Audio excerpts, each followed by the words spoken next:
न्यायालयातील कामकाजाचे व्हिडिओ हटवण्याचे आदेश दिल्ली उच्च न्यायालयाने दिल्लीचे मुख्यमंत्री अरविंद केजरीवाल यांच्या पत्नी सुनीता केजरीवाल यांना दिले आहेत। केजरीवाल यांनी जेव्हा ईडीने अटक केली होती तेव्हा केजरीवाल यांनी स्वतःच न्यायालयात आपली बाजू मांडली होती। त्यावेळेचे हे व्हिडिओ आहेत। सोशल मीडियानेही त्या व्हिडिओशी संबंधित सगळ्या पोस्ट हटवाव्यात असे निर्देशही न्यायालयाने दिले आहेत। न्यायाधीश नीना बन्सल कृष्णा आणि न्यायाधीश अमित शर्मा यांच्या खंडपीठाने एक्स, फेसबुक, इंस्टाग्राम आणि यूट्यूब या सोशल मीडियाला निर्देश देताना सांगितले की जर असा काही मजकूर तुमच्या निदर्शनास आला तर तो लगेच हटवला जावा। अन्य समाज माध्यमांनाही व्हिडिओ हटवण्याचे आदेश न्यायालयाकडून देण्यात आले होते। या प्रकरणात सुनीता केजरीवाल यांच्यासह अन्य 5 जणांना न्यायालयाने सूचना केल्या असून आता पुढील सुनावणी 9 जुलै रोजी होणार आहे।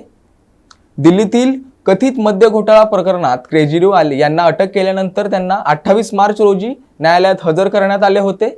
त्यावेळी जी सुनावणी झाली त्याचे आम आदमी पार्टी आणि अन्य विरोधी पक्षांनी रेकॉर्डिंग केले होते व त्याचा व्हिडिओही केला होता व ते सगळे सोशल मीडियावरही टाकण्यात आले असे वकील वैभव सिंह यांनी सांगितले। सुनीता केजरीवाल यांनीही एका युजरचा व्हिडिओ रिपोस्ट केला होता।